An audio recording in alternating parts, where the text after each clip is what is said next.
Our freedom fighters walked so that we could fly. Our freedom fighters shed tears so that we could spread happiness. Our freedom fighters restored our pride so that we could make us globally proud.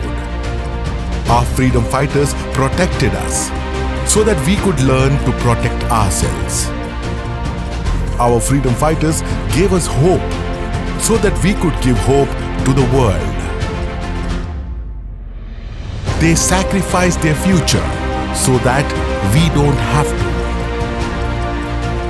Let's remember the sacrifices and honor their most valuable gift to us: the freedom of choice.